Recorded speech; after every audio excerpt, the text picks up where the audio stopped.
Grooming. Fuck is grooming. I don't have no problem going to court. I'm not Russell Simmons. I video everything. Everybody sign releases. Ain't no underage people be doing no show with me. I want to be very clear that I'm not victim blaming anyone. I do believe there has to be some level of accountability. If we go back to the early 90s and the early 2000s, what we were taught and what was accepted was just different. Now, where Uncle Luke is like, man, wasn't nobody underage, I'll be honest and let you know. I was 14 with a fake ID. Fake IDs were very prevalent. They were rampant. They looked at it. If you looked good enough, we all know that we matured quicker. Many instances where no, these men couldn't tell. Not expecting a teenage girl to know any better. That is not what I'm saying. However, knowing what society allowed, maybe let's press charges on parents. Really know if this is my last time, but what I know is I'm feeling just fine. My life is like a red carpet, and I'm feeling like the richest millionaire. This is my local mayor, and I'm the biggest star around here. What's happening, fam?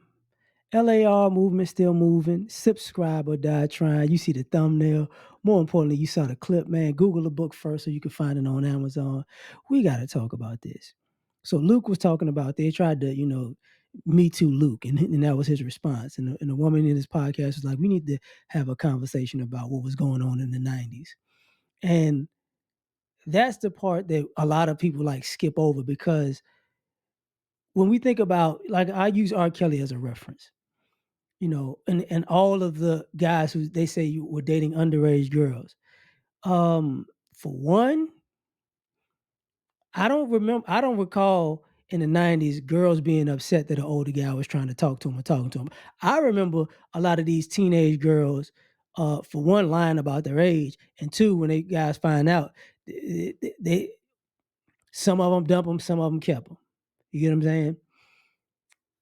And if y'all don't think about it, it was maybe the 2000s, maybe the 2010s when they started having age requirements for the prom. Because girls used to bring these 25-year-old dudes to the prom when they turned 18. It's like, what the like what? Even if they 17, you know what I'm saying? 24, 25-year-old dude at the prom. And we like, what in the heck?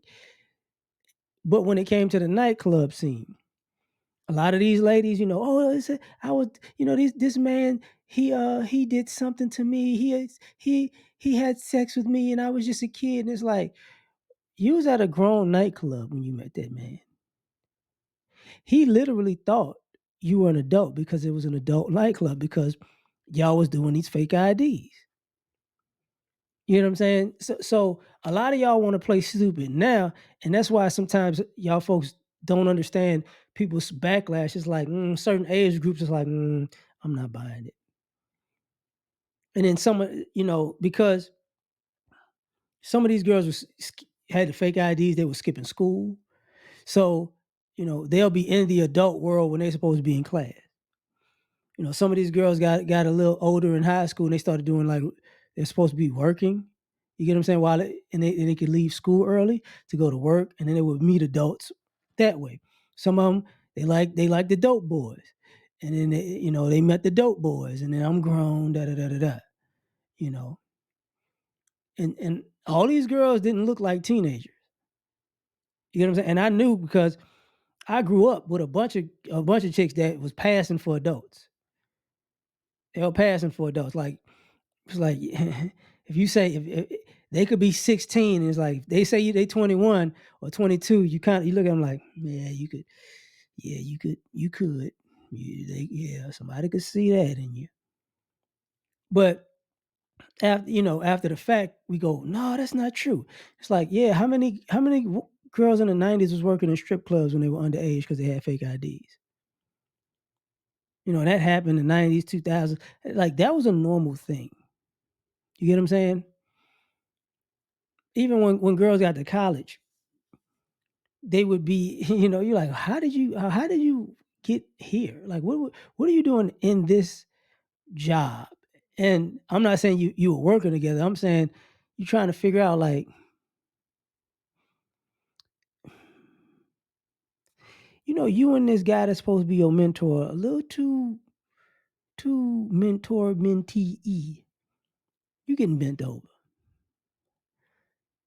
but we not supposed to. We supposed to act like everything was just men taking advantage of women. I wound up doing a video, and I used a clip of what is that, Gene, like one of Puffy's bodyguards, and he was talking to Aaron Hall's baby mama, Gloria Velez. That's what it was, and he was like, how old were you when y'all met? And she was a teenager. And where did you meet him? At a grown nightclub. And he's like, so he thought you was grown. When did he find out you wasn't grown? He was trying to take me to Jamaica, and I found it out I needed my parents' permission. So then the parents thing, when people say maybe the parents should get sued, by who? The guys who wind up getting railroaded behind dating girls in the 90s and 2000s, well, more so 90s, who was walking around with fake IDs? You got to sue the parents now after they get thrown on the bus, but the parents don't have nothing, right? Oh, but the kid who was playing games all of a sudden, now that's grown and wants to be a victim now, you can't sue them. You can't sue them. It's like, no, they're still a victim. No. Because I remember, a lot of y'all weren't, I don't recall any young lady that I knew who was a victim at all. Y'all was bragging about it. You get what I'm saying? Y'all was getting a bunch of, and then when these guys found out, y'all was getting a bunch of freebies from these guys because y'all was so young. Y'all had to keep it on the low. A lot of y'all, and we ain't gonna talk about this part, a lot of y'all were using guys in your age group as cover, but you was dating an older guy. Some of us, that's your girlfriend. Oh, that's your girlfriend when you're at school, when you're out of school, but you ain't got a call. But this dude that come pick up got a call. Oh, I'm going to see this person and that person. Because if she had a boyfriend, she used the boyfriend while she was cheating. If she had her friends, I'm going over to my friend's house. The friends while she was out with the grown dude. So even now, when people are trying to, create revisionist history around some of this stuff, it's like, no, man. No. Y'all were active in this stuff. Very active. Going to college parties. You get what I'm saying? They're not a college student. No. I'm with my friends. Because your friend could go off to college and they drag you to the party too. And people weren't really asking as many questions as they do now. Because the issue with all of this Me Too stuff is so dated. Nobody can have proof of anything to say, no, this person, what do you mean? I don't even remember this person. Oh, I slept with that person. Yeah, well, they were 17 when you slept with them. Or they were 16. I'll never forget. I was in college working at a movie theater, and a cop was doing security, and I was in college at the time. And he said, I'm going to a spring break. I'm like, what the heck are you going to a spring break for? Like, yeah. And he said, what you mean? I'm going to get these young girls. And it's like, Mexican dude.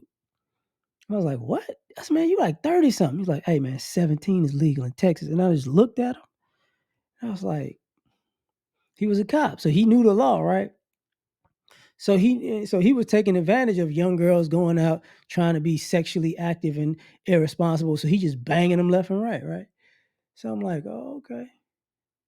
But see, I remember the girls too. Like, yeah, I got me. Oh man, I got this, I got that, and that's how sometimes y'all get these women who got all these extravagant dates because they were dating grown men when they were kids. But I'm gonna leave it at that, man. Tell me what you think. Like, share, subscribe, or die trying. Catch y'all on the next one. Peace.